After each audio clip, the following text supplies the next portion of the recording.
பிரைஸ்லார்ட்.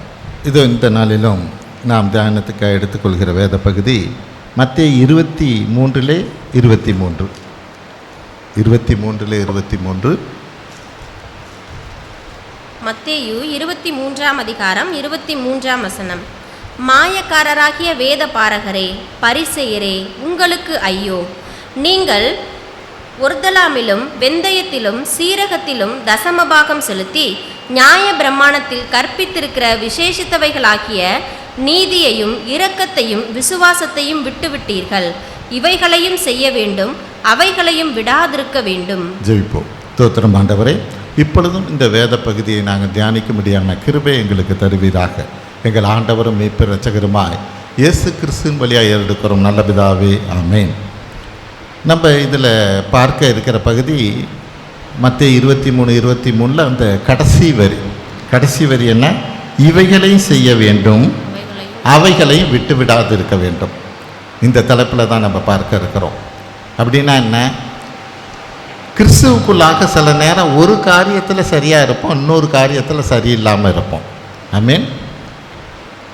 கர்த்தர் நம்மள்கிட்ட எதிர்பார்க்கறது என்னன்னா, எல்லா காரியத்திலும் சரியாக இருக்கணும். கர்த்தருக்கான காரியத்தில் ஒரு காரியத்தில் சரியாக இருந்து ஒரு காரியத்தில் சரி இல்லாமல் இருக்கிறது தேவனுக்கு பிரியமில்லாது. அதை தான் அங்கே சொல்கிறார். அவங்க என்ன பண்ணுறாங்க? தசம பாகம் கொடுக்கறதெல்லாம் சரியாக இருக்கிறாங்க. ஆமீன். ஆனால் நீதியும் நியாயமுங்கிறது அவங்க வாழ்க்கையில் இல்லை. ஹல்லேலூயா. தசம பாகம் கொடுக்குறீங்க, ஆனால் நீதி நியாயத்தை கடைப்பிடிக்கிற காரியத்தில் நீங்கள் சரியில்லையேங்கிறார். ஹல்லேலூயா. அதுக்கு தான் அவர் சொல்கிறார், இவைகளையும் செய்ய வேண்டும், அவைகளையும் விட்டுவிடாது இருக்க வேண்டும் என்றபடியாக சொல்கிறார். ஆமீன். அப்படின்னா இந்த காரியம் எப்படிப்பட்டது? நமக்கு தேவனுக்கும் நமக்கு இருக்கிற உறவு சரியாக இருக்குது என்றபடியாக நம்ம நினைக்கிறோம். ஆனால் மற்றவங்களுக்கு நமக்கு இருக்கிற உறவு சரியாக இருக்கா அப்படின்னா சில நேரங்களில் அது கேள்விக்குறியாக இருக்குது. தேவன் ரெண்டையும் விரும்புகிறவராக இருக்கிறார். அதுக்காக தான் அவர் என்ன சொல்கிறாரு? அவன் முழு இருதயத்தோடு, முழு ஆன்மாவோடு, முழு வலிமையோடும், ஆமீன், நீங்கள் கர்த்தரை அன்பு செய்யணும். அதே விதத்தில் ஒன்றை நேசிப்பது போல் பிறரை நேசி. நான் ஒரு காரியத்தில் சரியாக இருக்கிறேன், இன்னொரு காரியத்தில் சரியில்லைன்னா அது தேவனுடைய ஆசீர்வாதமாக இருக்காது. ஹல்லேலூயா. அப்போ அப்படிப்பட்ட காரியத்தை தான் இன்றைக்கி நம்ம சிந்திக்க இருக்கிறோம். ஆமீன். முதல் காரியமாக என்ன பார்க்க போகிறோம்? வாக்கு தத்தங்களும் கட்டளைகளும். முதல் காரியம் என்ன? Promise and commandments. வாக்கு தத்தங்களும் கட்டளைகளும். தேவன் எனக்கு வாக்கு தத்தம் கொடுக்குறார் என்றபடியா நான் வாக்கு தத்தத்தை மட்டும் பிடிச்சிக்கிட்டு இருக்கிறவனாக இருந்து அந்த ஆசீர்வாதம் கிடைக்குமானா கிடைக்காது. கட்டளை என்னங்கிறது நமக்கு அவசியம். ஆமேன். உபாகமம் 28 1-2 வசனங்களை படிப்போம். உபாகமம் 28 1-2. உபாகமம் 28ஆம் அதிகாரம் 1-2 வசனங்கள். இன்று நான் உனக்கு விதிக்கிற உன் தேவனாகிய கர்த்தருடைய கட்டளைகளின்படியெல்லாம் செய்ய நீ கவனமாயிருக்கும்படிக்கு அவர் சத்தத்திற்கு உண்மையாய் செவி கொடுப்பாயானால் உன் தேவனாகிய கர்த்தர் பூமியில் உள்ள சகல ஜாதிகளிலும் உன்னை மேன்மையாக வைப்பார். நீ உன் தேவனாகிய கர்த்தரின் சத்தத்துக்கு செவி கொடுக்கும் போது இப்பொழுது சொல்லப்படும் ஆசீர்வாதங்கள் எல்லாம் உன்மேல் வந்து உனக்கு பலிக்கும். ஆமென். இன்று நான் உனக்கு விதிக்கிற உன் தேவனுடைய கட்டளையின்படியெல்லாம் நீ செய்ய கவனமாயிருந்தால், ஹல்லேலூயா, அவர் என்ன சொல்றார்? பூமியில் உள்ள சகல ஜாதிகளிலும் உன்னை மேன்மையாக வைப்பேன். நான் பூமியில் உள்ள சகல ஜாதிகளிலும் என்னை மேன்மையாக வைப்பாருங்கிற அந்த வாக்கு தத்தத்தை மட்டும் பிடிச்சிக்கிட்டா அந்த வாக்கு தத்தம் நிறைவேறுமான்னா அங்கே கர்த்தர் கொடுத்துருக்க கட்டளையை கடைப்பிடிக்கணும். ஆமேன். நான் சொல்கிறத கவனமாக கேட்கணுங்கிறார். ஹல்லேலூயா. நான் சொல்கிறத கவனமாக கேட்கணுங்கிற காரியத்தில் தேவன் ஒருவேளை வேதத்தில் சில கட்டளைகளை கொடுத்துருக்கலாம். ஆமேன். அந்த காரியமாகவும் இருக்கலாம், அல்லது ஆவியானவர் நம்மளோடு பேசுகிற காரியமாக இருக்கலாம். இந்த நாளில் நல்லா புரிஞ்சுக்கணும். ஆமேன். வேதத்தில் மட்டும்தான் கட்டளையா? சில காரியங்களை ஆவியானவர் நமக்கு கொடுக்குற சில கட்டளைகளையும் நான் கடைப்பிடிக்கிறவனாக இருக்கணும். ஆமேன். அப்போ நீ உன் தேவனாகிய கர்த்தரின் சத்தத்துக்கு செவி கொடுக்கும் போது இப்பொழுது சொல்லப்படும் ஆசீர்வாதங்கள் எல்லாம் உன்மேல் வந்து வாய்க்கும். கீழே பெரிய ஒரு லிஸ்டே கொடுத்துருக்கிறார். ஹல்லேலூயா. எல்லா ஆசீர்வாதங்களும் அதில் நீங்கள் படித்து பார்த்தீங்கன்னா தெரியும். அப்படிப்பட்ட ஒரு ஆசீர்வாதத்தை அவர் தயாராக இருக்கிறார் நமக்கு கொடுக்கறதுக்கு. ஆனால் அவர் கேட்குறது என்ன? என் கட்டளையை கவனமாக கடைப்பிடித்தால். ஹல்லேலூயா. நான் கட்டளையை கவனமாக கடைப்பிடிக்கிறவனாக இருக்கணும். ஆமென். அதுதான் எனக்கு ஆசீர்வாதமான ஒன்று. யாத்திராகமம் 20:12 படிப்போம். யாத்திராகமம் 20:12. யாத்திராகமம் 20ஆம் அதிகாரம் 12ஆம் வசனம். உன் தேவனாகிய கர்த்தர் உனக்கு கொடுக்கிற தேசத்திலே உன் நாட்கள் நீடித்திருப்பதற்கு உன் தகப்பனையும் உன் தாயையும் கனம் பண்ணுவாயாக. ஆமென். அங்கே கர்த்தர் ஒரு நீடிய ஆயுளுக்கு, ஆமென், அங்கே கர்த்தர் கொடுக்கிற காரியம் என்ன? உன் தேவனாகிய கர்த்தர் உனக்கு கொடுக்கிற தேசத்திலே உன் நாட்கள் நீடித்திருக்கும்படி உன் தாயும் தகப்பனையும் கனம் பண்ணு. ஆமென். தகப்பனையும் தாயும் கனம் பண்ணு. அப்போ இந்த கண்டிஷன் என்ன? தாய் தகப்பனை நீ கனம் பண்ணினா உனக்கு நீண்ட ஆயுசு கிடைக்கும். ஹல்லேலூயா. அப்போ இங்கே வாக்குத்தத்தம் இருக்குது. வாக்குத்தத்தத்தோட ஒரு கண்டிஷன் இருக்குது. ஹல்லேலூயா. அங்கே அதை தான் கர்த்தர் சொல்கிறார். இதையும் செய்யணும் அதையும் செய்யணுங்கிறார். ஆமென். இதையும் செய்யணும் அதையும் செய்யணும்னா என்ன அர்த்தம்? இங்கே வாக்குத்தத்தத்தை கடைப்பிடிக்கிறது நல்லது. அதே நேரத்தில் அதில் கட்டளை என்ன? நான் சொல்கிற கட்டளையும் நீ கடைப்பிடிக்கிறவனா இருந்தால் தான் அந்த வாக்குத்தத்தத்தை நீ சுதந்திரித்து கொள்ளவே முடியும். நீதிமொழிகள் 3:9-10 வசனங்கள் படிப்போம்.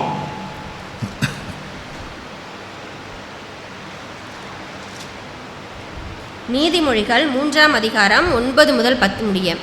உன் பொருளாலும் உன் எல்லா விளைவின் முதற் பலனாலும் கர்த்தரை கனம் பண்ணு. அப்பொழுது உன் களஞ்சியங்கள் பூரணமாய் நிரம்பும், உன் ஆலைகளில் திராட்சை ரசம் புரண்டோடும். ஆமென். அப்பொழுதுங்கிறது தான் கண்டிஷன். ஹல்லேலூயா. உன் பொருளாலும் உன் எல்லா விளைவின் முதல் பலனாலும் கர்த்தரை கனம் பண்ணு. அப்பொழுது உன் களஞ்சியங்கள் பூரணமாய் நிரம்பும், உன் ஆலையிலே திராட்சை ரசம் புரண்டோடும். ஹல்லேலூயா. நான் இதை எந்த அளவுக்கு நான் விசுவாசிக்கிறவனாக இருக்கிறேன்?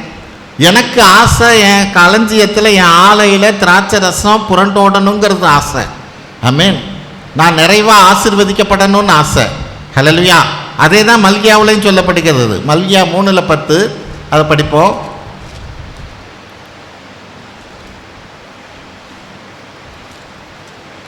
மல்கியா 3ஆம் அதிகாரம் 10ஆம் வசனம். என் ஆலயத்தில் ஆகாரம் உண்டாயிருக்கும்படி தசம பாகங்களை எல்லாம் பண்டசாலையிலே கொண்டு வாருங்கள். அப்பொழுது நான் வானத்தின் பலகணிகளை திறந்து இடங்கொள்ளாமற் போகுமட்டும் உங்கள் மேல் ஆசீர்வாதத்தை வருஷிக்க பண்ணுவேன் என்று அதனால் என்னை சோதித்து பாருங்கள் என்று சேனைகளின் கர்த்தர் சொல்லுகிறார். ஆமென். அப்பொழுது நான் வானத்தின் பலகணிகளை திறந்து இடங்கொள்ளாமல் மட்டும் உங்கள் மேல் ஆசீர்வாதத்தை வருஷிக்க மாட்டேனோ என்று. ஆமென். அதனால் என்னை சோதித்து பாருங்கள். ஹல்லேலூயா. காரியம் என்ன? நான் ஆலயத்துக்கு கொண்டு வந்து தேவனுக்காக தசம பாகத்தை கொடுக்கிற போதுன்னு இது கண்டிஷனோட கூட தானே ஆசீர்வாதம். ஹல்லேலூயா. நம்ம வாக்கு தத்தத்தை மட்டும் நம்ம பிடிச்சிக்கிறவங்களா இருக்கக்கூடாது. அதை தான் இங்கே ஆண்டவர் சொல்கிறார், நீ இவைகளையும் செய்ய வேண்டும் அவைகளையும் விடாது இருக்க வேண்டும். ஹல்லேலூயா. அப்போ இன்னைக்கு எனக்கு ஆசீர்வாதம் முழுமையாக வேணும். அதே மாதிரி மத்தேயு 3:33 பாருங்க. மத்தேயு 6:33. மத்தேயு 6ஆம் அதிகாரம் 33ஆம் வசனம். முதலாவது தேவனுடைய ராஜ்யத்தையும் அவருடைய நீதியையும் தேடுங்கள், அப்பொழுது இவைகளெல்லாம் உங்களுக்கு கூட கொடுக்கப்படும். முதலாவது தேவனுடைய ராஜ்யத்தையும் அவருடைய நீதியும் தேடுங்கள், அப்பொழுது இவைகளெல்லாம் உங்களுக்கு கொடுக்கப்படும். இவைகளெல்லாம் நீங்கள் அந்த அதிகாரத்தில் படித்து பார்த்தீங்கன்னா, நீ உடையை பற்றி கவலைப்படாத, உணவை பற்றி கவலைப்படாத. ஹல்லேலூயா. கவலையே படாதன்னு தான் அந்த அதிகாரம் முழுசும் இருக்கும். ஹல்லேலூயா. நீ எதுக்காக கவலைப்படுறியோ இவைகளெல்லாம் உனக்கு கொடுக்கப்படும். எப்போ? கண்டிஷன் என்ன? முதலாவது தேவனுடைய ராஜ்யத்தையும் அவருடைய நீதியும் தேடு. ஹல்லேலூயா. அப்போ வாக்கு தத்தங்களும் கட்டளைகளும் ரெண்டு சேர்ந்தது. ஹல்லேலூயா. ஒருவேளை இப்போ நம்ம வசனத்தோடு பார்க்குறோம், அந்த வாக்கு தத்தத்தோட ஆசீர்வாதம், வாக்கு தத்தத்தோட கட்டளை இணைந்து இருக்கிறத பார்க்குறோம். ஆமென். ஆனால் அதே நேரம் இன்றைக்கி நம்ம கிறிஸ்துவுக்குள்ளாக வேதத்தை படிக்கிற போதோ நான் ஜெபிக்கிற போதோ எனக்கான கட்டளை வேறையாக இருக்கலாம். நல்லா புரிஞ்சுக்கணும். ஆமென். இந்த வாக்கு தத்தத்தோடு இருக்கிற கட்டளை உண்மைதான், அதில் ஒன்றும் சந்தேகம் இல்லை. நான் உன்னை ஆசீர்வதிக்கவே ஆசீர்வதிப்பேன்னு எனக்கு தேவன் வாக்குத்தத்தம் கொடுத்துருக்கிறார் அப்படின்னா, ஒருவேளை எனக்கு கட்டளை விழித்திருந்து 1 மணி நேரமாவது என்னிடத்துல ஜெபிக்க கூடாதான்னு கூட கிடைக்கலாம். ஆமென். நான் அந்த காரியத்தை தேவன் எனக்கு கொடுத்த அந்த எண்ணத்தில், என்னுடைய நினைப்பில் தேவன் கொடுத்த அந்த கட்டளையை நான் அற்பமாக எண்ணுகிறவனாக இருப்பேனே ஆனால் எனக்கு அந்த வாக்குத்தத்தம் நிறைவேறாது. ஹல்லேலூயா. எனக்கான நான் என்ன சொல்கிறேன், வாக்குத்தத்தத்தோட கட்டளைகள் சேர்ந்த வசனங்கள் வார்த்தைகள் உண்டு, அதுவும் உண்மைதான், அதில் ஒன்றும் சந்தேகம் இல்லை. ஆனால் ஒருவேளை சில நேரங்களில் சில வாக்குத்தத்தத்துக்கு தேவன் எனக்கு கட்டளையை வேற மாதிரி வேற ஒரு இடத்திலிருந்து கொடுக்கலாம், அல்லது ஆவியானவர் எனக்கு சொல்லுகிறபடி நான் நடக்கிறவனாக இருக்கணும். அதில் மறந்துடக்கூடாது. ஹல்லேலூயா. அதை நான் உண்மை, தேவன் என்னோட பேசியிருக்கிறார், இந்த காரியத்தில் தேவன் தான் பேசுகிறார். ஹல்லேலூயா. ஏன்னு கேட்டால் சில நேரங்களில் சத்துரு என்ன பண்ணுவான், உடனடியாக இது உனக்கு இல்லைம்பான், அல்லது அந்த காரியத்தில் நமக்கு விசுவாசத்தை வைக்காதபடி நம்மளை காலை பிடிச்சி இழுத்துருவான். ஹல்லேலூயா. ஏன்னா அந்த வாக்குத்தத்தம், அந்த ஆசீர்வாதத்தை நம்ம முழுமையாக பெற்றுக்கொள்ளக்கூடாது. ஹல்லேலூயா. அப்போ அவன் என்ன சொல்லுவான், அதுக்கான ஒரு சோர்வை கொடுக்கலாம், நெருக்கத்தை கொடுக்கலாம், பிரச்சனையை கொடுக்கலாம், அதில் ஒரு விசுவாசத்தை நம்ம வைக்காதபடி நம்மளை ஏமாத்துகிறவனாக இருப்பான். வேதம் நமக்கு இன்னைக்கு என்ன, இவைகளை செய்ய வேண்டும், அவைகளை விடாது இருக்க வேண்டும். ஆமென். அப்போ வாக்குத்தத்தமும் நமக்கு தேவை, அதே நேரம் கட்டளையை நாம் மீறாதவனாக இருக்கணும். ஹல்லேலூயா.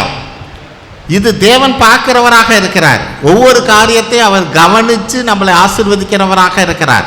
ஹல்லேலூயா. 2வது காரியம் என்ன, நியாயப்பிரமாணமும் கிருபையும், லா அண்ட் கிரேஸ். ஆமென். நியாயப்பிரமாணமும் தேவைதான், கிருபையும் தேவைதான். ஹல்லேலூயா. ரோமர் 5:20 படிப்போம். ரோமர் 5:20. ரோமர் 5ஆம் அதிகாரம் 20ஆம் வசனம். மேலும் மீறுதல் பெரும்படிக்கு நியாயப்பிரமாணம் வந்தது, அப்படி இருந்தும் பாவம் பெருகிற இடத்தில் கிருபை அதிகமாய் பெருகிற்று. ஆமென். ஆமாம். அடுத்த அதிகாரத்தில் முதல் வசனம் படிங்க, 6:1. ரோமர் 6ஆம் அதிகாரம் 1ஆம் வசனம். ஆகையால் என்ன சொல்லுவோம், கிருபை பெரும்படிக்கு பாவத்திலே நிலை நிற்கலாம் என்று சொல்லுவோமா? கூடாதே. ஹல்லேலூயா. அவர் என்ன சொல்றாரு, எங்க பாவம் பெருகுதோ அங்க கிருபை பெருகுங்கிறார். அதனால நான் பாவம் செய்யலாமா, கிருபை பெருகட்டுங்கிறதுக்காக நான் பாவம் செய்யலாமான்னா அது செய்யக்கூடாதுங்கிறார். ஹல்லேலூயா. ஏன்னு கேட்டால், எதேச்சியா ஒருத்தனுடைய வாழ்க்கையில் நடக்கிற ஒரு பாவமான காரியம் வீழ்ந்து போகிற காரியமாக இருக்கிற போது நான் டெலிபரேட்டாக ஒரு பாவத்தை செஞ்சு நான் கிருபையை பெற்றுக்கொள்ளலாம்னு நினைக்கிறது தப்புங்கிறார். ஹல்லேலூயா. ரெண்டுக்கும் உள்ள வித்தியாசம் இருக்குது. எதேச்சியாகவோ ஒரு சூழ்நிலையிலையோ ஒருத்தன் பாவம் செஞ்சுட்டான், ஆனால் அந்த இடத்துல கிருபை பெருகும். ஹல்லேலூயா. ஆனால் வசனத்தின்படியா பாவம் பெருகிற இடத்துல கிருபை பெருகுங்கிறதுனால நான் கிருபை பெருகும்படிக்கா நீ பாவம் செய்யலாமான்னா அது செய்யக்கூடாதுங்கிறார். ஹல்லேலூயா. அப்போ இங்கே காரியம் என்ன, இந்த பாவங்கிறத குறித்து என்ன வேதம் சொல்லுது? 1 யோவான் 3:4 பாருங்க. 1 யோவான் 3:4. 1 யோவான் 3ஆம் அதிகாரம் 4ஆம் வசனம். பாவம் செய்கிற எவனும் நியாயப்பிரமாணத்தை மீறுகிறான், நியாயப்பிரமாணத்தை மீறுகிறதே பாவம். நியாயப்பிரமாணத்தை மீறுகிறதே பாவம் எங்க சொல்லுது? புதிய ஏற்பாடுல சொல்லுது, யோவான் பேசுகிறார். அப்பன்னா நியாயப்பிரமாணம் வேண்டான்னு அவர் சொல்லல, நியாயப்பிரமாணத்தை மீறினா அது பாவம் தான். ஆமென். அது இப்போ நியாயப்பிரமாணத்தை மீறாதபடிக்கு தேவன் நமக்கு என்ன கிருபையை கொடுத்துருக்கிறார்? ஆண்டவராக இயேசு கிறிஸ்து இன்னைக்கு கிருபையாக நமக்கு வந்திருக்கிறார். ஏன்னா வசனம் என்ன சொல்லுது? நியாயப்பிரமாணத்தை நிறைவேற்றவே நான் வந்தேங்கிறார். எங்க வசனம்? மத்தேயு 5:17 பாருங்க.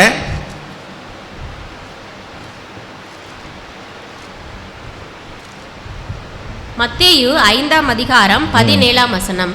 நியாய பிரமாணத்தை ஆனாலும் தீர்க்க தரிசனங்களை ஆனாலும் அழிக்கிறதற்கு வந்தேன் என்று எண்ணிக்கொள்ளாதேங்கள், அழிக்கிறதற்கு அல்ல நிறைவேற்றுவதற்கே வந்தேன். ஆமென். நியாயப்பிரமாணத்தை நிறைவேற்றுவதற்கே நான் வந்தேங்கிறார். இப்ப நியாயப்பிரமாணத்தை நிறைவேற்றின இயேசு கிறிஸ்து கிருபையாக எனக்குள்ளாக வருகிற போது நான் நியாயப்பிரமாணத்தை நிறைவேற்றுகிறவனாக இருக்கிறேன். ஹல்லேலூயா. ஏன்னா புதிய ஏற்பாடு என்ன சொல்லுது? நியாயப்பிரமாணத்தை மீறுவது பாவங்குது. அப்போனா நியாயப்பிரமாணமும் தேவை. அந்த நியாயப்பிரமாணத்தை நிறைவேற்றணும்னா நான் குடிக்காமே இருக்கணும், நான் கொலை செய்யாமே இருக்கணும், அப்படின்னா பொய் சொல்லாமே இருக்கணும்னா தேவனுடைய கிருபை எனக்கு தேவை. ஹல்லேலூயா. அது இருந்தால் தான் அதுலேருந்து நான் வெளியே வர முடியும். நானாக முயற்சி பண்ணேன்னா ஒரு நாள் தாக்கு பிடிக்கலாம், ஒரு மாதம் தாக்கு பிடிக்கலாம், அதுக்கு மேலே தாக்கு பிடிக்க முடியாது. ஹல்லேலூயா. அப்போ அந்த கிருபை எப்படி நமக்கு கிடைக்கும்? அந்த நியாயப்பிரமாணத்தை நியாயப்பிரமாணத்தை நிறைவேற்றவே நான் வந்தேன்கிற அந்த இயேசு கிறிஸ்து எனக்குள்ளே இருந்தாதான் அந்த நியாயப்பிரமாணத்தை நிறைவேற்றுகிற பலன் எனக்கு கிடைக்கும். ஹல்லேலூயா. அப்போ நியாயப்பிரமாணமும் நான் நிறைவேற்றி தான் ஆகணும், அதே நேரம் கிருபையும் நான் ஆண்டவராக இயேசு கிறிஸ்துக்கிட்ட நான் கிருபையை பெற்றுக்கொள்ளது தான் வேணும். சில நேரங்களில் நம்மளுடைய பாவம் அந்த கிருபையை மேற்கொள்ளும். எப்படி? நம்மளுடைய ஒரு காரியம் அதுதான். பாவம் ஒரு 80% செஞ்சுருக்கிறேன், தேவனுடைய கிருபையை நான் 50% தான் பெற்றிருக்கிறேன் அப்படின்னா பாவம் தான் என்ன மேற்கொள்ளும். கிருபை இருக்குது, கொஞ்சம் இல்லைன்னு சொல்லல. ஆனால் இந்த பாவத்தோட பெர்சன்டேஜ் கூட இருக்கிற போது இந்த கிருபை அங்கே குறைஞ்சு போகும். அதனால் நம்மளுடைய வாழ்க்கையில் சில பாதிப்புகள் வரும். ஹல்லேலூயா. எங்கே வசனம்? 1 தீமோத்தேயு 5:24 பாருங்க. 1 தீமோத்தேயு 5:24. 1 தீமோத்தேயு 5:24. சிலருடைய பாவங்கள் வெளியரங்கமாயிருந்து நியாய தீர்ப்புக்கு முந்திக் கொள்ளும், சிலருடைய பாவங்கள் அவர்களை பின்தொடரும். ஆமென். என்ன அங்கே பவுல் சொல்றார்? சிலருடைய பாவங்கள் வெளியரங்கமாயிருந்து நியாய தீர்ப்புக்கு முந்திக் கொள்ளும், சிலருடைய பாவங்கள் அவர்களை பின்தொடரும். ஆமென். அப்படின்னா என்ன அர்த்தம்? நியாய தீர்ப்புக்கு முந்திக் கொள்ளுமா? நியாய தீர்ப்புங்கிறது கடைசி நாளில் வரப்போகிற காரியம். ஆனால் உன்னுடைய பாவம் என்ன ஆயிடுச்சு? தேவன் கொடுக்குற கிருபையை அதுக்கு மேலே போயிடுச்சு. ஹல்லேலூயா. தேவன் ஒரு கிருபையை வச்சிருக்கிறார் இந்த பூமியில் உனக்கு, ஆனால் அந்த கிருபையை தாண்டிடுச்சு உன்னோட பாவம். அப்போ அவர் என்ன பண்ண வேண்டியிருக்கு? சிலருடைய பாவங்கள் வெளியரங்கமாக இருந்ததுனால நியாய தீர்ப்புக்கு முந்திக் கொள்ளும். எங்கே? இந்த பூமியிலே அந்த நியாய தீர்ப்புங்கிற காரியம் நடக்க ஆரம்பிச்சிடும். ஹல்லேலூயா. அதுவும் இல்லாமல் அங்கே வசனம் என்ன சொல்லுது? வெளியரங்கமாயிருந்து. அப்படின்னா என்ன அர்த்தம்? வெளியரங்கமாயிருந்து நியாய தீர்ப்புக்கு முந்திக் கொள்ளும். ஹல்லேலூயா. தாவீதை பாருங்க. தாவீது எல்லாருக்கும் வெளியரங்கமாக எல்லாரும் பார்க்கும்படியா பச்சைபாலை கெடுத்தான். ஹல்லேலூயா. இப்போ இது வெளியரங்கமான பாவம். இது வெளியரங்கமான பாவத்துக்கு தேவன் என்ன பண்ண வேண்டியிருக்கு? வெளியரங்கமாக தான் பனிஷ்மெண்ட் கொடுக்க வேண்டியிருக்கு. ஏன்னா ஊரில் உள்ள நாட்டில் உள்ள அத்தனை பேரும் பார்க்குறான். ஹல்லேலூயா. வெளியில் சொல்ல முடியல, அவ்வளோதான். ராஜா பண்ணியிருக்கிறார் தப்பு, வெளியில் ஒன்றும் பேச முடியாது. ஆனால் எல்லாரும் பார்க்குறான் ராஜா பண்ணது எவ்வளவு பெரியதான தப்பு, இன்னொருத்தனுடைய மனைவியை கெடுத்துட்டானே என்றபடியா. அப்போ வெளியரங்கமாக இருக்கிற காரியத்துக்கு சிலருடைய பாவங்கள் வெளியரங்கமாய் இருந்து நியாய தீர்ப்புக்கு முந்திக் கொள்ளும். இப்போ தாவீதுக்கு நியாய தீர்ப்பு பின்னாடி தான் வரப்போகுது. ஆனால் இது வெளியரங்கமாக அவன் செஞ்ச பாவத்தினால தேவன் என்ன பண்ண வேண்டியிருக்கு? வெளியரங்கமான ஒரு பனிஷ்மெண்ட் கொடுக்க வேண்டியிருக்கு. அப்பா அவன் மகன் வியாதியினாலே செத்து போகிறான். ஹல்லேலூயா. அவன் எவ்வளவுதான் ஜெபிச்சு பார்க்கறான், உளுந்து பிறண்டு உபாசம் இருந்து எல்லாம் ஜெபிச்சு பார்க்கறான், ஒன்றும் கதை நடக்கல. ஹல்லேலூயா. ஏன்னா வெளியரங்கமாக அவன் செய்த பாவம் எல்லா மக்களுக்கும் தெரியும். அப்போ தேவன் என்ன பண்ணணும்? வெளியரங்கா தீர்ப்பு சொல்லி ஆகணும், தீர்ப்பு செஞ்சாகணும். ஆமென். அதை தான் வசனம் சொல்லுது.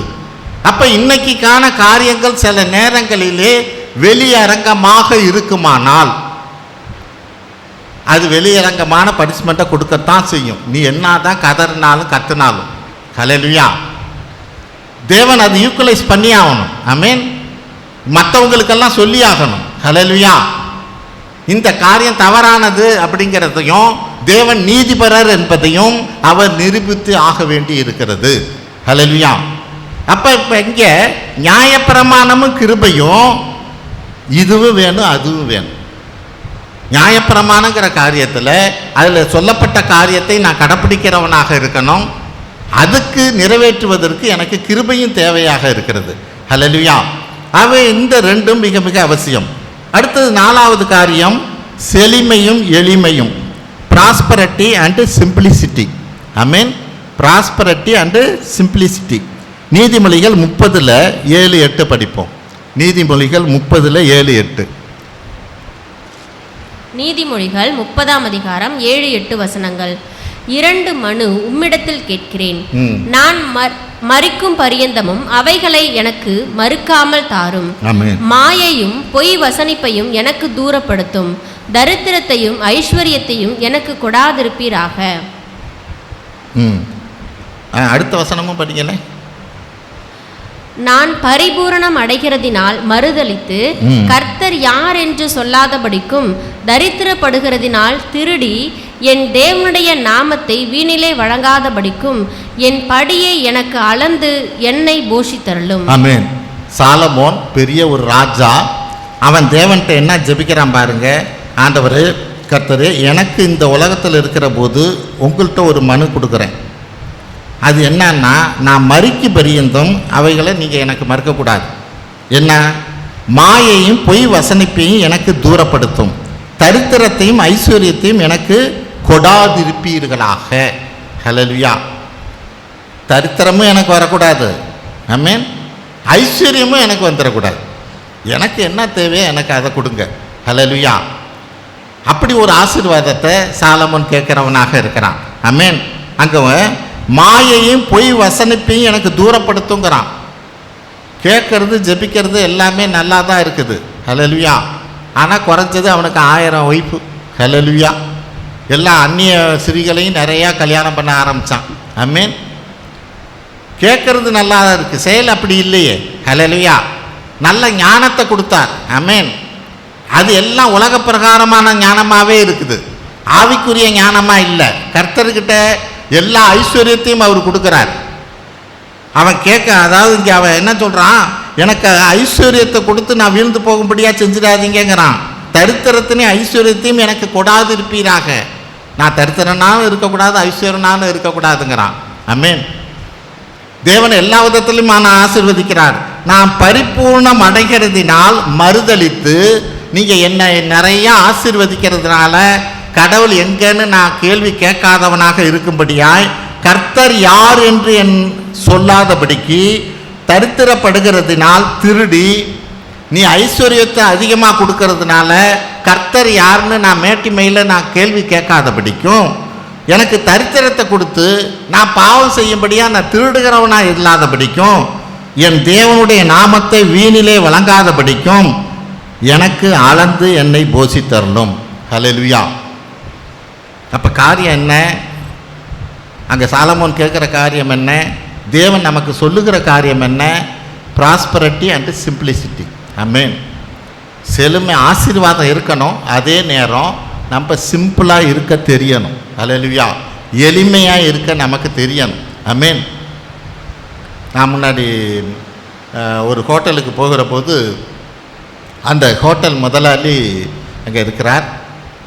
அந்த சர்வர் பார்த்திங்கன்னா ஏதோ வேலையாக உள்ளே போயிட்டார். அப்போ அந்த நேரம் இன்னொருத்தர் அந்த ஹோட்டலுக்கு சாப்பிட வர்றார். அவர் பார்த்திங்கன்னா ஒரு அழுக்கு வேட்டி கட்டி இருக்கிறார். பெரிய ஒரு இதாக ஆன ஆள் கிடையாது. அப்படிப்பட்டவர் டேபிளில் உட்காந்தோடனே என்ன சுற்றி முற்றி பார்க்குறாரு. ஏன்னா சர்வ் பண்ணுற ஒரு ஆளை காணோம். யார் இங்கே ஹோட்டலில் அப்படிங்கிறார்.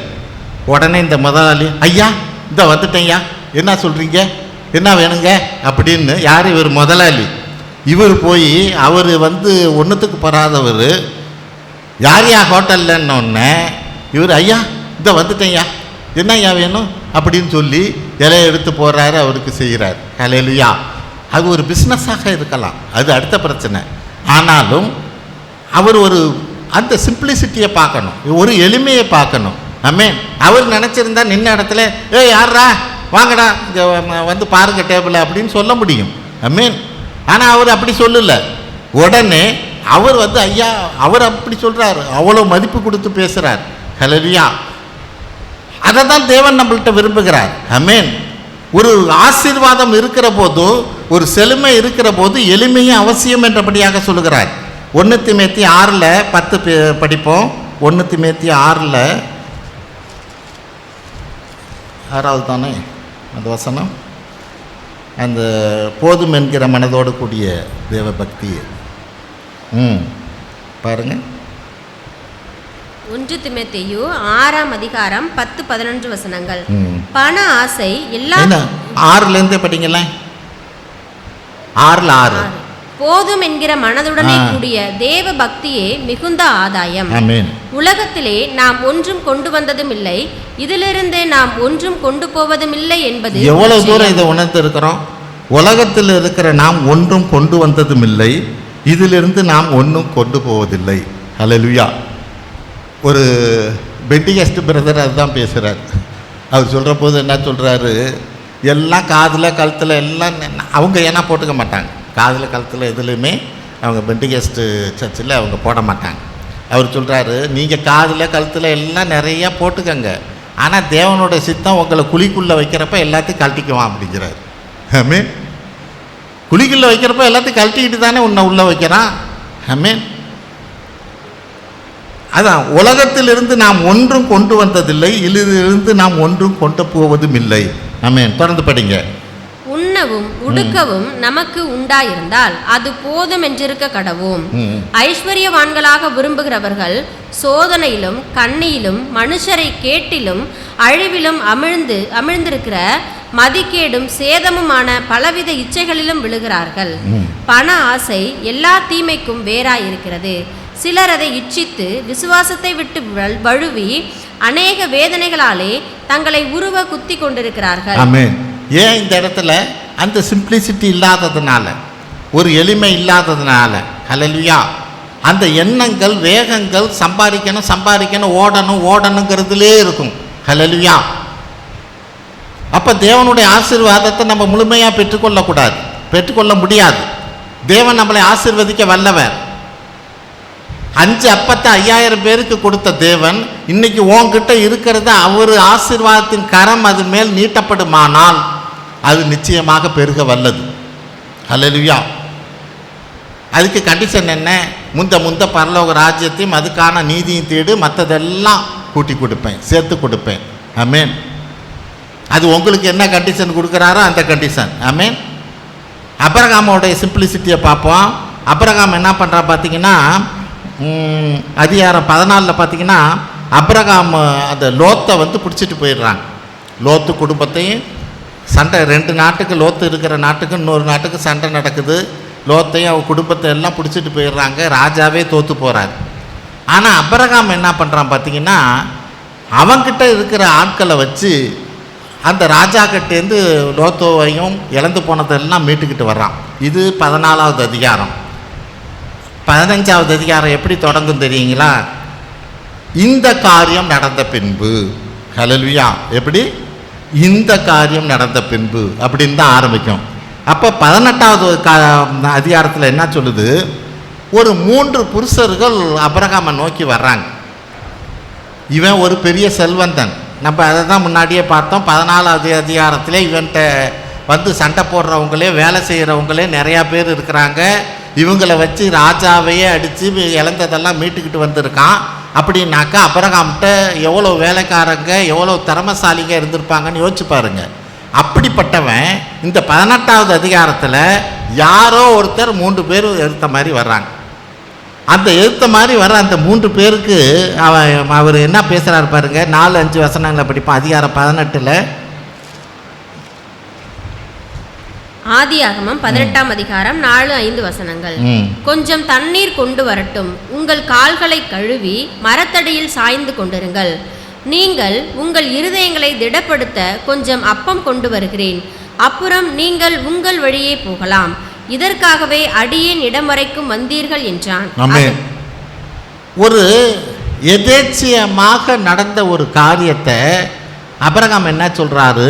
இதற்காகவே நீங்கள் இந்த இடத்திற்கு வந்தீர்கள். ஹல்லேலூயா. நான் உங்களை போஷிக்கணும். ஆமென். உங்களுக்கு இளைப்பாறுதல் கொடுக்கணும். அது யாருன்னே தெரியாது. ஆமென். அந்த 3 பேர்த்துக்கும் எவ்வளோ பெரிய இவன் பணக்காரன், இவன் சீமானாக இருந்தான் என்று வேதம் சொல்லுகிறது. அவ்வளோ ஆடு மாடுகள், அவ்வளோ வேலைக்காரங்க இருக்கிறாங்க. இவன் நினச்சா அந்த 3 பேர்த்துக்கு யாரோ 3 பேர் வந்திருக்காங்களாம், அவங்களுக்கு ஏதாவது சாப்பாடு வேணுமா, வந்து அவங்களுக்கு அரேஞ்ச் பண்ணுப்பா, ஏதாவது வேணால் சாப்பாடு போட்டு அனுப்பு அப்படின்னு இவன் உட்காந்துக்கிட்டு சொல்லினா கூட அத்தனை வேலைக்காரங்க இருக்கிறாங்க, ஓடி ஓடி செய்வாங்க. ஹல்லேலூயா. ஆனால் அப்ரகாம் அப்படி செய்யலை. அவன் ஓடி போய் பேசுகிறான், உங்கள் காலை கழுவிக்கங்க, இந்த மரத்தடியில் கொஞ்சம் நேரம் ரெஸ்ட் எடுங்க, நான் உங்களுக்கு உடனே ஒரு சாப்பாடை ரெடி பண்ணுறேன். ஒரு கண்ணுக்குட்டியை பிடிச்சி அடித்து சமைக்க, சும்மா பேசலாம், கண்ணுக்குட்டியை அடித்து பேசி சமைக்கிறதுன்னு அது எவ்வளோ பெரிய வேலையாக இருந்திருக்குன்னு பாரு. ஆமென். அவன் பிரியாணியை போட்டு நல்லா நாங்கள் சாப்பிட்டுட்டு நீங்கள் நல்லா இலைப்பாரிட்டு போங்கங்கிறார். ஹல்லேலூயா. எதுக்கு நான் பேசுகிறேன்?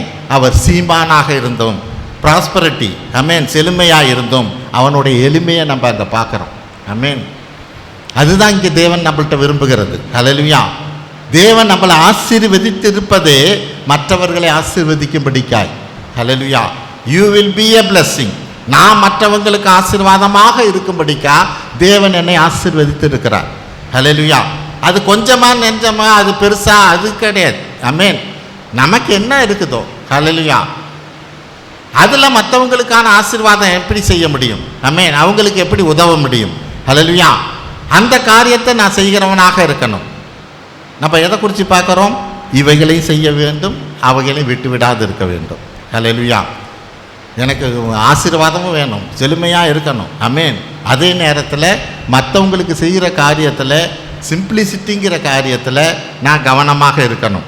5வது காரியம் பிரிதலும் சேர்ந்திருத்தலும், செப்பரேஷன் அண்டு அசோசியேஷன்.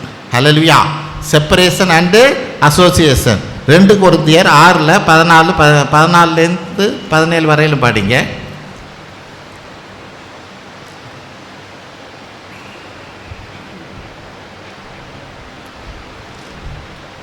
2 கொரிந்தியர் 6 முதல். அந்நிய நுகத்திலே அவிவிசுவாசிகளுடன் பிணைக்கப்படாதிருப்பீர்களாக. நீதிக்கும் அநீதிக்கும் சம்பந்தம் ஏது? ஒளிக்கும் இருளுக்கும் ஐக்கியம் ஏது? கிறிஸ்துவுக்கும் பேலியாளுக்கும் இசைவேது? அவிசுவாசியுடனே விசுவாசிக்கு பங்கேது? தேவனுடைய ஆலயத்துக்கும் விக்கிரகங்களுக்கும் சம்பந்தம் ஏது? நான் அவர்களுக்குள்ளே வாசம் பண்ணி அவர்களுக்குள்ளே உலாவி அவர்கள் தேவனாயிருப்பேன், அவர்கள் என் ஜனமாய் இருப்பார்கள் என்று தேவன் சொன்னபடி நீங்கள் ஜீவனுள்ள தேவனுடைய ஆலயமாய் இருக்கிறீர்களே. ஆனபடியால் நீங்கள் அவர்கள் நடுவிலிருந்து புறப்பட்டு பிரிந்து போய் அசுத்தமானதை தொடாதிருங்கள் என்று கர்த்தர் சொல்லுகிறார். Amen. Separation and association. Amen. பிரிந்திருத்தலும் சேர்ந்திருத்தலும். பிரிந்திருக்கிறதுனா தேவனுக்கு பிடிக்காத காரியத்தில் பிரிந்திருக்கணும். அந்நிய நுகத்தில் அவிவிசுவாசியோடு பிணைக்கப்படாது இருப்பீர்களாக. ஆமாம். நீதிக்கும் அநீதிக்கும் சம்பந்தம் ஏது? அப்போ நான் இன்னைக்கு அப்படிப்பட்டவங்க, ஆண்டவரை அறியாதவங்க, தெரியாதவங்கள்டேருந்து நான் முழுமையாக அவங்களெல்லாம் வெறுக்கிறவங்களாக இருக்கணுமா? அப்படி அல்ல, வசனம் அப்படி சொல்லலை. ஹல்லேலூயா. நாளைக்கு அவங்களையும் நாம் இந்த ரட்சிப்புக்குள்ளே நடத்த வேண்டி இருக்குது. ஆமென். அவங்க செய்கிற காரியத்தில் நீ அதோட சேர்ந்து நிற்காத. ஆமென். அதுக்கு நீ ஒத்து போகாத. ஹல்லேலூயா. அது காரியம் என்ன? தேவனுடைய ஆலயத்துக்கும் விக்கிரகத்துக்கும் சம்பந்தம் ஏது என்று வேதம் சொல்லுகிறது.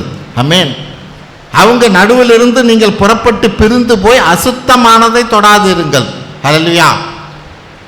அந்த அசுத்தமானதில் பங்கு கொள்ளும்படியான காரியத்தில் நான் கவனமாக இருக்கணுமே ஒழிய, ஆமென், பாவத்தை தான் வெறுக்கணும், பாவிகளை வெறுக்கக்கூடாது. ஹல்லேலூயா. எது பாவமோ அதை நம்ம செய்யாமல் இருக்கணும், அவ்வளோதான். ஆமென். மத்தேயு 9:13 பாருங்களேன். மத்தேயு 9:13. மத்தேயு 9:13. பழியை அல்ல இரக்கத்தையே விரும்புகிறேன் என்பதின் கருத்து இன்னதென்று போய் கற்றுக்கொள்ளுங்கள். நீதிமான்களை அல்ல பாவிகளையே மனம் திரும்புவதற்கு அழைக்க வந்தேன் என்றார். பாவிகளை மனம் திரும்புவதற்கே நான் அழைக்க வந்தேன். ஆண்டவர் இயேசு கிறிஸ்து சொல்றது பாவிகளுக்காக தான் நான் வந்தேங்கிறார். அப்போ நம்மளும் அப்படி தான் இருக்கணும். பாவிகளை வெறுக்கிறவங்களாக இல்லை, பாவ காரியத்தை செய்யாதவர்களாக இருக்கணும். ஆமென். பழியை அல்ல இரக்கத்தையே விரும்புகிறேன்னா இதை தான் நம்ம புரிச்சுக்கணும். பழியை அல்லன்னா ஒருத்தரை அப்படியே வெட்டி விடணுங்கிற காரியம் அல்ல. ஆமென். இரக்கத்தை தான் நான் விரும்புகிறேன். அவங்கள நம்மளோட சேர்த்துக்கணுங்கிற காரியம்தான் எனக்கு அவசியம். ஆனால் அவங்க செய்கிற காரியத்தை நீ செய்யாது. ஹல்லேலூயா. அவங்களும் நமக்கு தேவை. ஆமென். அப்போ பிரிந்திருக்கிற காரியத்தில், இந்த காரியத்தில் மிக மிக கவனமாக இருக்கணும். அசோசியேஷன் சேர்ந்து இருக்கிற காரியத்தில் சங்கீதம் 133 1,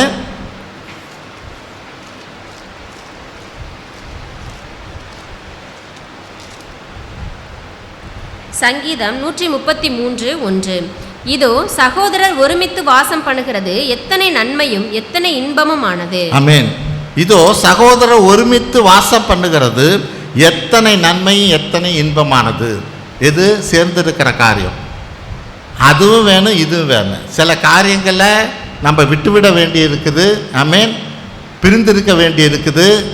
அதே நேரம் சேர்ந்திருக்கிற காரியத்தில், சகோதரர் ஒருமித்து வாசம் பண்ணுகிற காரியத்தில் நான் எப்படியா இருக்கிறேன்? எபேசியர் 4:25 படிங்க.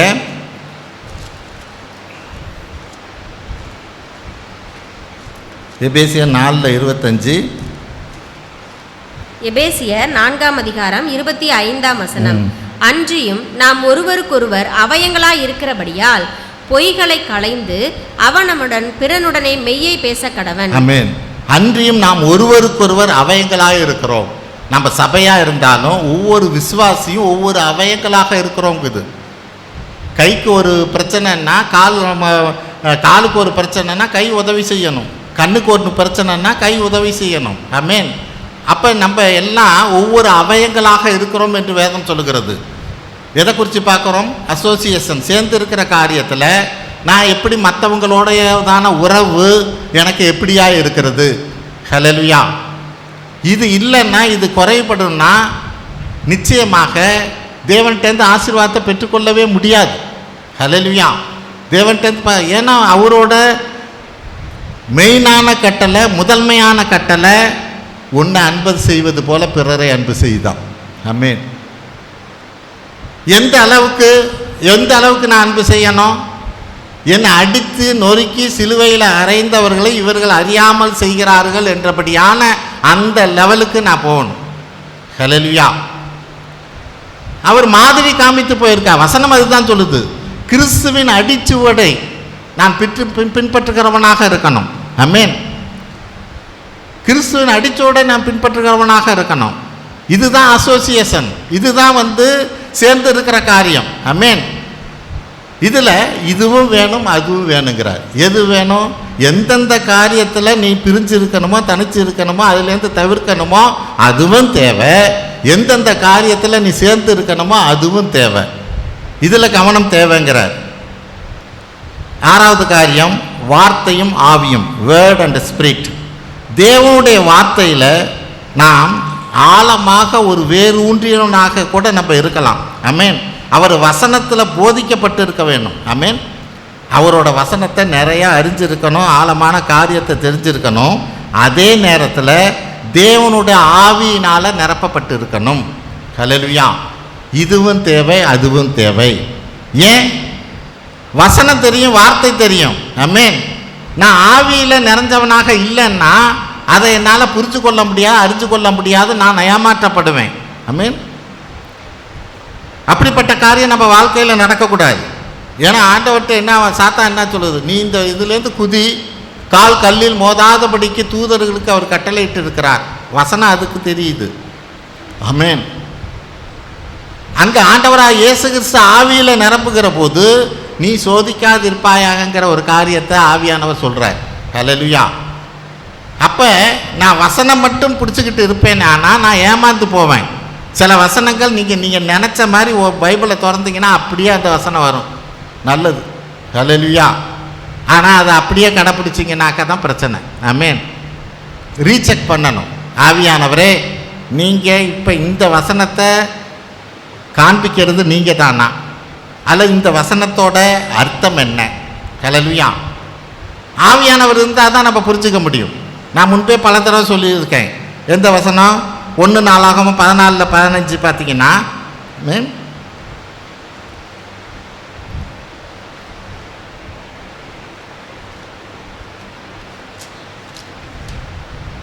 1 நாளாகமம் 14ஆம் அதிகாரம் 15ஆம் வசனம். முசுக்கட்டை செடிகளின் நுனிகளிலே செல்லுகிற இரைச்சலை நீ கேட்கும்போது யுத்தத்திற்கு புறப்படு. பெலிஸ்தரின் பாளையத்தை முறியடிக்க தேவன் உனக்கு முன்னே புறப்படுகிறார் என்றார். ஆமென். இந்த வசனத்தை தேவன் எனக்கு காண்பிக்கிற போது வசனத்தை காமிக்கிறார். இது எந்த விதத்திலையாவது செக்கினாவுக்கு சம்பந்தமாக இருக்குதா? நான் அந்த படிக்கிற நாட்டில் படிக்கிற நேரத்தில் ஆமென், எந்த விதத்துலையும் இது சம்பந்தமே இல்லாத ஒரு வசனம். ஆனால் ஆவியானவர் இதை குறிச்சிக்கங்கிறார். நான் குறிச்சிக்கிறேன். ஆமென்.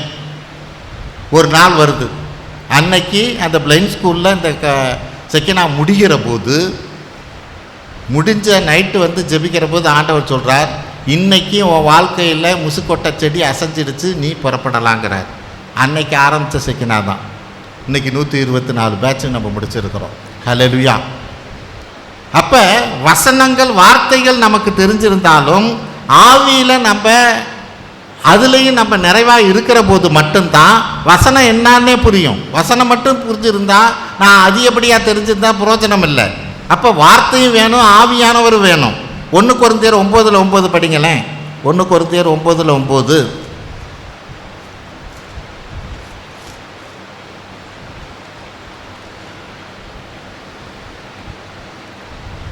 1 கொரிந்தியர் 9ஆம் அதிகாரம் 9ஆம் வசனம். போரடிக்கிற மாட்டை வாய் கட்டாயாக என்று மோசேயின் பிரமாணத்திலே எழுதியிருக்கிறதே, தேவன் மாடுகளுக்காகவே கவலையா இருக்கிறாரோ? ஆமென். பவுல் தான் கேட்குற, பழைய ஏற்பாடில் போரடிக்கிற மாட்டை வாயை கட்டாதன்னு எழுதியிருக்கு, மாட்டுக்காக தான் அவர் கவலைப்பட்டாரா அப்படிங்கிறார். ஹல்லேலூயா. இது எங்கே சொல்கிறாரு? 1 தீமோத்தேயு 5:18 பாருங்களேன். 1 தீமோத்தேயு 5:18 படிங்க. 1 தீமோத்தேயு 5ஆம் அதிகாரம் 18ஆம் வசனம். போரடிக்கிற மாட்டை வாய் கட்டாயாக என்றும் வேலையால் தன் கூலிக்கு பாத்திரனாய் இருக்கிறான் என்றும் வேத வாக்கியம் சொல்லுகிறதே. ஆமென். எங்கே சொல்கிறாரு? ஆண்டவர் உங்களை யார் சுவிசேஷத்தில் ஆவியில் நடத்துகிறாங்களோ அவங்களுக்காக இது எழுதப்பட்டிருக்குன்னு நீங்கள் அதை முழுசு படித்து பார்த்தீங்கன்னா தெரியும். மாட்டுக்காக அவர் கவலைப்படலை. ஹல்லேலூயா. மாடு வைக்கலை திங்குதேங்கிறதுக்கு அவர் கவலைப்படலை. ஹல்லேலூயா. வாயை கட்டாதேங்கிறது, மாட்டு வாயை கட்டாதேங்கிறது வைக்கலை தின்னுடுமோங்கிறதுக்காக இல்லை, உனக்கு போஷிக்கப்படுகிற அந்த ஊழியனுக்கு நீ போஷிக்கணுங்கிறதுக்காக பேசின வார்த்தைங்கிறார். இதை இன்னைக்கு இங்கே எழுதலைன்னா நமக்கு இது புரியுமா? இங்கே இந்த தீமோத்தேயுலையோ கொரிந்தியர்லையோ இதை அவர் எடுத்து இதை பேசலைன்னா, நம்ம பழைய ஏற்பாடில் இந்த வசனத்தை படித்தோம்னா ஏதோ மாட்டுக்கு எழுதியிருக்கு அப்படின்ட்டு தான் நம்ம போவோம். ஆமென். அவர் ஆனால் என்ன சொல்கிறாரு? மாட்டுக்காகவே அவர் கவலைப்பட்டாருங்கிறார். ஹல்லேலூயா. அப்போ இங்கே எனக்கு வார்த்தையும் வேணும், ஆவியானவர் இருந்தால் மட்டும்தான். இந்த வார்த்தை எதை குறித்து பேசுது? ஆவியானவர் ஆண்டவர் தாமே இந்த வார்த்தையின் வழியாக என்ன என்னோட பேச விரும்புகிறார் அப்படிங்கிறத நான் புரிஞ்சுக்க முடியும், அறிஞ்சு கொள்ள முடியும். அங்கே காரியம் என்ன? இவைகளை வேண்டும், அவைகளை விட்டு விடாது இருக்கணும். ஸ்பிரிச்சுவல்லையும் குறைஞ்சி போகாதபடி இருக்கணும். ஹல்லேலூயா. ஆவியார் என்ன அதனால் ஆவியிலே நிரம்பிட்டு இதை விட்டு விடுவர்களாக இருக்கக்கூடாது. இதுவும் தேவை, அதுவும் தேவை. ஆமென். கடைசியாக ஆவியின் வரங்கள், ஆவியின் கனிகள். Gift of the spirit, gift of தி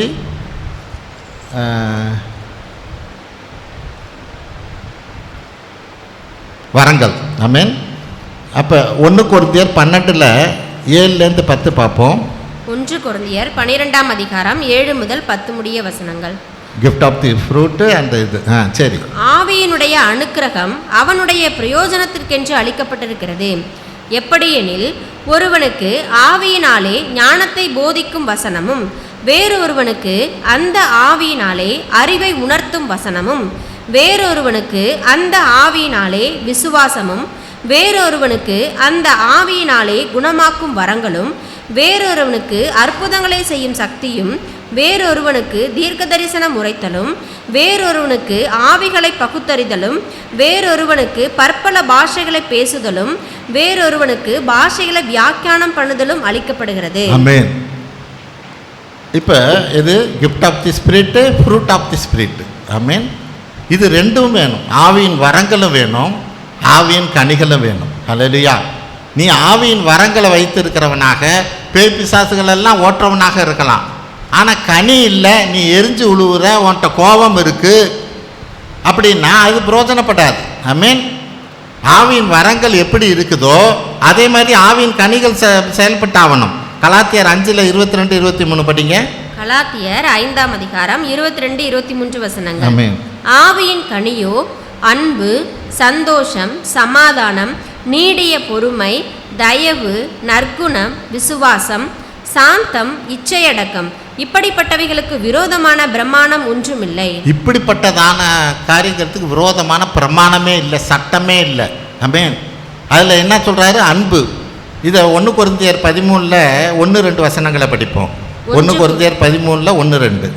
நான் மனுஷர் பாஷைகளையும் தூதர் பாஷைகளையும் பேசினாலும் அன்பு எனக்கு இராவிட்டால் சத்தமிடுகிற வெண்கலம் போலவும் ஓசையிடுகிற கைத்தாளம் போலவும் இருப்பேன். நான் தீர்க்க தரிசன வரத்தை உடையவனாயிருந்து சகல ரகசியங்களையும் சகல அறிவையும் அறிந்தாலும் மலைகளை பேர்க்கத்தக்கதாக சகல விசுவாசம் உள்ளவனாயிருந்தாலும் அன்பு எனக்கு இராவிட்டால் நான் ஒன்றுமில்லை. ஆமென். அப்போ வரங்கள் நம்மள்கிட்ட செயல்படுவதாக இருக்கலாம். அற்புதம் செய்கிற வரங்கள், அதிசயம் செய்கிற வரங்கள், இது வியாதியை போக்குறது, பிசாசுகளை துரத்துறது எல்லாம் இருக்கலாம். ஆனால் அன்பு எனக்கு இல்லைன்னா அங்கே ஒன்றுமே இல்லை. ஆமென். கனிகள் இல்லைன்னா ஒன்றுமே இல்லை. கனிகளில் முதல் காரியம் அன்பு தான். ஆமென். அது அன்புக்கு பெரிய டெஃபினிஷனே பவுல் கொடுக்குறார். ஹல்லேலூயா. எப்படி அந்த அன்புங்கிறது உண்மையாக இருக்கும் அப்படின்னு. ஏன்னா வெறுமனே அன்புன்னு சொல்லியிருந்தா கூட நமக்கு புரியாது. ஆனால் அன்புன்னா இதுதான் அன்பு அப்படிங்கிறத அவர் பெரிய விளக்கமே கொடுத்துருக்கிறார். ஹல்லேலூயா. அந்த அன்பு எனக்கு இல்லைன்னா எனக்கு ஒன்றுமே இல்லை. அப்போ ஆவியின் வரம் இருக்குது அப்படிங்கிறதோட ஆவியின் கனி மிக மிக முக்கியம். ஆவியின் கனி இல்லைன்னா இந்த வரம் இருந்து பிரயோஜனம் இல்லை. ஒன்றை எனக்கு தெரியாதும்பர். ஹல்லேலூயா. நான் பேயை ஓட்டினேனே பிசாசை ஓட்டினேன்னா ஒன்றை எனக்கு தெரியாது. ஆமென். ஹல்லேலூயா. அங்கே வசனம் ஆனால் சொல்லும் தேவனுடைய சித்தத்தின்படி நடக்காதவர். தேவனுடைய சித்தம் என்ன? கனி அங்கே இருக்கணுங்கிறது தான். ஹல்லேலூயா. ஒரு வேல்யூவுக்கும் ப்ரைஸுக்கும் வித்தியாசம் தெரியணும். ஆமென். அதை எப்படி சொல்கிறது? அதாவது ஒரு முத்து இருக்குது, என்ன ஒரு வைரத்தோட மதிப்பு என்ன? அந்த வைரத்தோட மதிப்பு கோடி கோடியாக இருக்கலாம். ஹல்லேலூயா. ஆனால் தண்ணியோட மதிப்பு என்ன? நம்ம குடிக்கிற தண்ணி, ஒருத்தர்கிட்ட கேட்டால் சும்மா கூட ஒரு டம்ளர் தண்ணி கொடுப்பான். ஹல்லேலூயா. ஆனால் ஒருத்தன் தாகத்தினால உயிர் பிரிகிற நேரத்தில் இந்த 1 கோடி ரூபாய் மதிப்புள்ள அந்த வைரம் அங்கே வேலை செய்யுமா? ஒரு டம்ளர் தண்ணி தான் வேலை செய்யும். ஹல்லேலூயா. அப்போ அந்த இடத்துல இதோட வேல்யூ என்ன? ஆமென். இந்த தண்ணியோட வேல்யூ எப்படிப்பட்டது? ஹல்லேலூயா. அவன் வைரத்தை வச்சுக்கிட்டு என்ன பண்ண முடியும்? ஒன்றுமே பண்ண முடியாது. ஹல்லேலூயா. உலகத்தில் அதோட வேல்யூ ரொம்ப ஜாஸ்தி தான், இல்லைன்னு சொல்லல. ஆமென். அப்படி தான் வரங்கிறது எல்லாரும் மதிக்கத்தக்கதா, உலகத்தில் மதிக்கத்தக்கதாக இருக்கலாம். கனிங்கிறது அது இல்லைன்னா புரோஜனமே இல்லை. ஹல்லேலூயா. புரோஜனமே இல்லை. ஆமென். அந்த கனி தான் மிக மிக அவசியம். நீங்கள் வரத்துலையும் கனியிலையும் பார்த்தீங்கன்னா, கவனமாக படிச்சிங்கன்னா 2லையும் விசுவாசம் இருக்கும். ஹல்லேலூயா. 2லையுமே விசுவாசம் இருக்கும். காரியம் என்ன விசுவாசம்? ஆமென். வரத்தில் இருக்கிற விசுவாசம் பேய் பிசாசெல்லாம் ஓட்டுறது, நோய்களை போக்குறது, இப்படி பெருசாக நம்மளை வெளியே காமிக்கிறது. ஹல்லேலூயா. கனியில் இருக்கிற விசுவாசம் என்ன? அது உனக்குள்ளே இருக்கிறது. எவ்வளோ உதவாங்கினாலும் சத்தம் போடாமல் இருக்கிற விசுவாசம். தேவனுடைய சித்தம் இல்லாமல் என் மேலே ஒருத்தன் கை வைக்க முடியாதுங்கிற விசுவாசம். 2க்குள்ள விசுவாசத்துக்கு வித்தியாசம் தெரியணும். ஏன் வரத்துலேயும் விசுவாசத்தை கொடுத்துருக்கு, கனியிலையும் என் விசுவாசத்தை கொடுத்துருக்குன்னா 2ம் வேறு. ஹல்லேலூயா. அப்போ இதுவும் தேவை, அதுவும் தேவை. இவைகளும் தேவை, அவைகளை விட்டுவிடாது இருக்கணும். சில காரியத்தை விட்டுவிடாது இருக்கணும். சில காரியம் தேவன் கொடுப்பது, வரம் தேவன் கொடுப்பது. கனியை நான் விட்டுவிடாது இருக்கிறது என் பொறுப்பு. ஹல்லேலூயா. நான் அதை விட்டுவிடாது இருக்கணும். ஆமென். அப்போ இன்னைக்கு இதுதான் தேவன் நம்மள்கிட்ட விரும்புகிறவராக இருக்கிறார். ஹல்லேலூயா. இதையும் செய்யணும், அதையும் செய்யணுங்கிறார். அப்படிப்பட்ட காரியத்தில் நம்ம மிக மிக கவனமாக இருப்போம். ஆமென். என்னென்ன காரியம் பார்த்தோம்? வாக்கு தத்தங்கள் அவசியம். ஆமென். அதே நேரம் கட்டளையை விட்டு விடாது இருக்கணும். ஆமென். நியாயப்பிரமாணம் அவசியம். அதே போல் கிருபையும் அவசியம், அதை விட்டு விடாது இருக்கணும். செழுமை அவசியம். ஆமென். ப்ராஸ்பரிட்டி நல்லது தான், அதே நேரம் சிம்பிளிசிட்டி இருக்கணும். ஆமென். அதில் ஒரு எளிமை இருக்கணும். பிரிந்து இருக்குதல், எந்தெந்த காரியத்தில் தேவனுக்கு பிடிக்காத காரியத்தில் பிரிஞ்சிருக்கணும். ஆமென். மற்றவர்களோடு இருக்கிற உறவில் நான் சேர்ந்து இருக்கிறவனாக இருக்கணும். ஆமென். அடுத்தது என்ன? வார்த்தையும் ஆவியும். நான் வார்த்தையை நிறையா மனப்பாடம் பண்ணி நிறையா வசனங்கள் தெரிஞ்சிருக்கலாம். ஆமென். ஆனால் அது என்ன சொல்லுதுங்கிறத ஆவியானவர் தான் நமக்கு விளக்க முடியும். அப்போ ஆவியானவர் எனக்குள்ளே இருந்தாகணும். கடைசியாக என்ன? ஆவியின் வரங்கள், ஆவியின் கனிகள். ஆவியின் வரம் பயங்கரமான அந்நிய பாஷையில் பேசலாம், எனக்கு அன்பு இல்லைன்னா ஒன்றும் இல்லைங்கிறார். அதை தான் பவுல் ஒரு இடத்துல சொல்லுவார், நான் அந்த வசனத்தை குறிக்கல, நான் அவர்களை விட நான் அந்நிய பாஷையிலே பேசுவேங்கிறார். ஹல்லேலூயா. எதுக்கு அதை சொல்கிறார்? கனி அங்கே இல்லையேங்கிறார். ஹல்லேலூயா. தேவனுடைய சித்தம் அங்கே நடக்கலையேங்கிறார். ஆமென். அதனால் ஒரு காரியம் தேவன் என்னை ஆசீர்வதிக்கிறார்னு நான் ஏமாந்து போயிடக்கூடாது. ஒன்றை எனக்கு தெரியாதுன்னு சொல்கிறதுக்கு கொஞ்சம் நேரம் ஆகாது. ஆமென். நம்ம வாழ்க்கையில் ஒரு நிமிஷத்தில் ஒன்றை தெரியாதுன்னா, ஒரு செகண்டு தெரியாதுன்னாருன்னா நம்மள வாழ்க்கையே ஒன்றும் இல்லை. ஹல்லேலூயா. ஆவியின் வரங்கள் தேவை, ஆவியின் கனிகள் தேவை. ஹல்லேலூயா. அப்போ இப்படிப்பட்ட காரியத்தில் எது தேவனுக்கு பிரியமானதுங்கிறத நம்ம அறிஞ்சு புரிஞ்சு செயல்படுவோம். தேவன் நம்மளை ஆசீர்வதிப்பார். ஜெபிப்போம். ஸ்தோத்திரம் ஆண்டவரே, உம்மது எல்லையில்லா கிருபைக்காய் நாங்கள் நன்றி செலுத்துகிறோம் அப்பா. இதோ இந்த நாளிலே எது ஆண்டவரே எங்களுக்கு தேவை என்பதையும் ஆண்டவரே நாங்கள் அறிந்து புரிந்து செயல்படும்படிக்காய் இவைகளையும் செய்ய வேண்டும், அவைகளையும் விட்டுவிடாது இருக்க வேண்டும் என்கிற காரியத்தில் உமது கிருபை எங்களோடு இருந்து எங்களை ஆசீர்வதித்து வழி நடத்தும்படிக்காய் ஜெபிக்கிறோம். எங்கள் ஆண்டவர் மீட்பர் இரட்சகருமாய் இயேசு கிறிஸ்துவின் வழியாக எடுக்கிறோம் நல்ல பிதாவே. ஆமென்.